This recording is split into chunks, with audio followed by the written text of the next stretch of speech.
U.S. Special Forces are training troops in Niger. 和平是发展的宝，是解决一切问题的知识非洲加快发展。 Mais les gens qui vous disent, ah, vous allez être colonisé par les Chinois. They actually say, okay, you'll be a Chinese colony.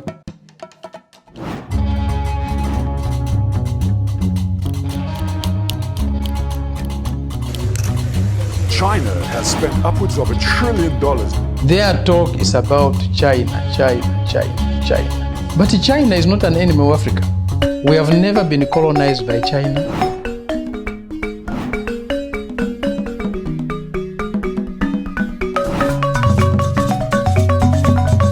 A war has been happening for decades. We're not only interested in extracting resources. We want to partner with you to create local value chains, to create good jobs here in Africa. Promote peace and security, build on long-term economic growth. One key message President Xi Jinping has taken on his visit is that China and Africa are equals. Well, it's not really a war with weapons, but it's a war between the West and China. And you and I are part of this war. I'm happy that we're having this debate and talking about the continent of Africa. Guess what China did during that period of time? They doubled their diplomacy budget. Guess what else is happening? For the first time, China has more consulates than the United States of America. General Kelly said either we do and get engaged in more diplomacy, or you're going to have to spend more money on bullets. Now, hear me out, guys. This right here is the African continent, made up of 54 different countries, often referred to as the future economic powerhouse, and has always had the attention of major global players for centuries. From the Congo, which accounts for up to 73% of world's cobalt supply, which is the key ingredient in powering most electric appliances, including electric vehicles, microwaves, and phones that we use daily. And then there's Nigeria, which produces tons of crude oil every single day. And of course, we even have Ivory Coast, which is the highest producer of cocoa that is used to produce chocolate that we all consume. And then there is South Africa with gold, Angola with diamonds, Gabon with uranium, and of course many other African countries. That right there is just part of the richness and why the world needs Africa. Now here's the question, millennials. Why Africa? What is so peculiar about the African continent? Who is the better partner for Africa? China or the West? Who is a bigger threat? Can Africa do it all by itself without signing any deals? Today, I'm here to tell you the reason why this war is very important for you and I, because we are definitely part of the reason why this war started in the first place. Now, I know you might be asking yourself, but how am I part of this war? Well, let me explain. Despite being one of the richest continents in the world, Africa still struggles a lot economically and politically. Western countries have been in Africa for centuries, right from the era of exploration through the colonial era and even up until today in many different ways, signing deals and agreements on resources and development. Now, according to The Intercept, it is alleged that the US currently has about 29 military bases across Africa, and according to The Guardian, France has about 3,000 troops in Africa. But then again, millennials, according to Yahoo News, China only has one military base overseas, and that military base is in Djibouti, which is in the Horn of Africa. Now guys, China on its part used to be in a similar position just like Africa decades ago, but has since grown to become a global force to reckon with. And now getting into Africa as a partner and launching partnership deals and agreements with the African countries, China sees itself as an equal partner through trade, education, cultural, and economic cooperation. And of course, as expected, the West is not happy about that. Do you by now prefer other governments like the Chinese or some Arabic countries over the Europeans because they are lecturing less and they just do stuff? We don't prefer, but they don't waste our time, for sure, that's for sure. They don't waste our time, because to have somebody telling me something which I know better, And out of politeness, I needed to listen, to talk, to answer, instead of saying, go to hell, and I walk out. Of course, we waste a lot of time.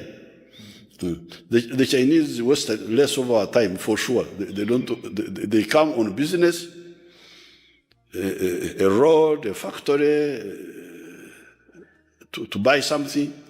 Now, personally, growing up in Africa, I saw many political systems and happenings in the continent that I couldn't really understand until I had to study deep into the African and world history to better understand what is happening in the African continent. Now, after trying to understand the reason why Western powers have been in Africa for quite a while and what is really happening in Africa with these resources, here are some facts, guys. There has always been some really dark history between Africa and the West, and this has played a great role in Africa's position in the world today. But again, what is that position?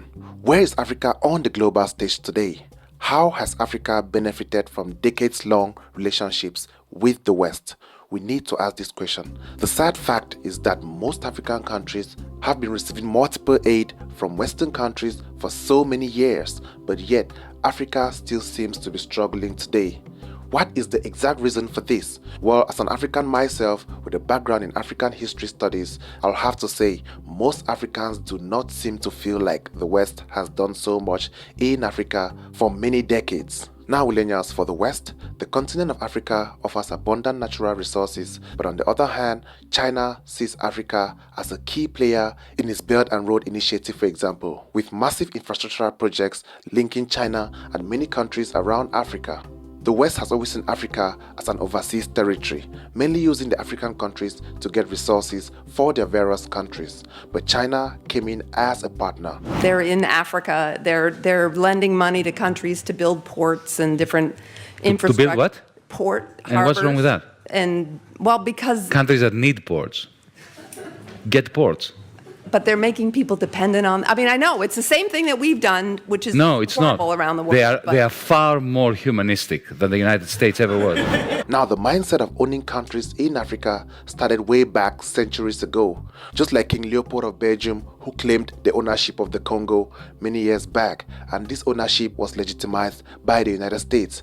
What really happened was that most of the Western powers considered Africa as a farmland, as I can say. So a majority of the infrastructural development that was done in the African countries were mainly geared towards ports, railways and roads that led from the farmland and the mineral areas to the ports, where they were able to ship off all of these mineral resources to Europe and the Americas. And of course, if you visit most of these countries, you will still see traces of this infrastructure that has been left to rot. Now, as we proceed to understand if the West or China is a better partner for Africa, we first of all need to understand and acknowledge that Africa isn't a trophy to be won or controlled.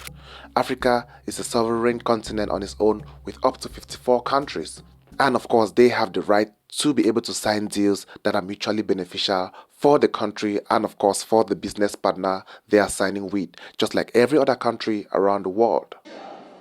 We need to have, apart from government-to-government discussions, but also in company-to-company discussions, more joint ventures. In recent years, Western media has popularized the ideology of China's debt traps in Africa through multiple loans and development projects. But is that really true? Is China really holding African countries in debt traps? Are we seeing projects being realized? That is the question we need to be asking ourselves. The West was in Africa for centuries. What did they achieve in Africa, and how far did Africa go when it comes to personal development? Now turn over to China. With all the current agreements that are happening and all the deals being signed between China and many African countries, do we see some real physical evidence? The largest part of the bilateral debt is to China. China, as well as to many other institutions as well. So are you comfortable with the increasing burden that this country, the increased debt that this country has to China? Is China a risk? What would worry me is if the debt that we have incurred has gone into the current expenditure. What we have utilized our debt for is to close the infrastructure gap. And anybody coming into Nairobi after 10 years, just Nairobi alone, let's not talk about the rest of the country, we'll be able to note that the number of roads that we've been able to do, the new railway lines that we've been able to do, all aimed at both improving business and increasing job opportunities for our young men and women. Now guys, we need to understand that when we talk about debt traps and loans, African countries are not the only countries that owe China. The US, for example, is one of the biggest countries that owes China a huge sum of money, and many other countries around the world also owe China. So it's very normal for one country to be in debt to another. But the terms of signing these deals really matter, and as we have been seeing over the past decades, China definitely plays the long game. They give a long time for every African country that takes loan from China to be able to pay in the course of many years. And of course, the infrastructure that China brings to the African continent definitely benefits the common man. It benefits everyday citizens in various countries around Africa. We need to ask ourselves this question: who has really been holding Africa back in debt traps? What is the reason why Africa is where it is today despite multiple Western investments in Africa? There's a big question we need to ask ourselves in this case. How much does each African country owe China as compared to the West? Many African countries owe the US, many African countries owe France, and many countries around the world. So the most important question we need to ask here is this: all the infrastructure that China is bringing to Africa, is it helping Africans? Can it be seen physically? And the answer is clearly yes. Over the past decade, China has been a powerhouse in investing and developing projects across Africa, with one of the most impressive examples being the Standard Gauge Railway in Kenya, connecting the capital Nairobi to the coastal city of Mombasa. Now, this railway has significantly boosted transportation and trade in this region of Mombasa. But that's not all. China has also been involved in other multiple projects across Africa, like the construction of the African Union headquarters in Ethiopia, to the modernization of Zambia's Kenneth Kaunda International Airport. Now guys, there are many other projects across Africa, like the Addis Ababa and Djibouti Railway, which China has been a key player in constructing, which connects the landlocked Ethiopia to the port of Djibouti. And of course, it has enhanced Ethiopia's transportation and infrastructure, and it has also facilitated the movement of goods around Ethiopia. China has also been involved in Ethiopia's telecommunication sector, and of course this has brought good communication infrastructure into Ethiopia. And we need to understand this: all of these projects that China is doing in Africa are not just about the infrastructure, but they're about forging long-term partnerships. That is China's aim. China doesn't come with wars, but they come with long-term partnership projects. Now, China has also been actively involved in Nigeria's railway development, with some of the most notable projects including the Abuja-Kaduna Railway, and of course, ongoing efforts to modernize and extend the country's rail network, which is definitely sponsored by China, and of course, supporting with the expertise to ensure that all these projects are achieved. There's a Kribi deep sea port, which was constructed and completed by China a few years ago, and this project has been very crucial for enhancing Cameroon's maritime infrastructure and facilitating international trade. Now, millennials, these are only a few of the numerous infrastructural and developmental projects being carried out by China across the continent of Africa. Now, let's shift our focus to the West. While China is making significant strides, Western countries on their part have a long history of engagement in Africa through aid programs, humanitarian efforts, collaborations, and even some infrastructural projects, just like the United States Power Africa Initiative, which is aimed at increasing access to electricity in sub-Saharan Africa. This right here is exactly where the problem is. The West emphasizes on values like democracy, human rights, and good governance, making their approach distinct from that of China. And yes, I did mention human rights and good governance, but if you're familiar with many countries in Africa, you will understand that despite the emphasis on good governance and better political systems, the reality on ground is far from that. Now, millennials, let me share with you some mind-blowing facts before you draw your conclusion. Did you know that China is the largest trading partner with Africa, surpassing the United States and Europe combined? And of course, this is for good reason. I feel that's because Africans are beginning to believe more in China. But on the flip side, the West is also playing a crucial game and sending more aid, more support, healthcare, and education to Africa. Both sides are bringing unique strengths to the table. But in this day and age of 2024, which is more important and which aspects are more needed to improve the lives of the citizens? So as we weigh the benefits between China and the West in Africa, it's also important to hear from the people on ground in Africa. What do the locals in African countries think about these developments? What do they think about China, and what do they think about the West? We think that the West recognizes that Africa is increasingly moving out of their control, and they're trying to reverse that. They recognize that now, for example, there's China in terms of trading relations, in terms of financing, in terms of infrastructure support. Africa has alternatives. The US has no plan B. It has only plan A, and plan A consists of world domination, which it is increasingly out of its grasp. Now guys, with all the recent projects and partnerships that China has been launching in the continent of Africa, many have said China comes as a partner while the West comes as a savior. What do you think? Are they correct? Are the actions of the West a little too late? For me personally, I feel that's one of the reasons why in recent years there have been multiple revolts in many African countries against Western dominance, just like in Burkina Faso, Mali, and Niger. So what are your personal thoughts on this debate? Do you think it is better for Africa to sign more deals with China or for Africa to sign more deals with the West? Feel free to drop your comments down below. And of course, if you want to watch more insights about China, you can watch this video right here. And of course, don't forget to like this video and subscribe for more weekly videos like this. Remember, this is Willene. See you next time.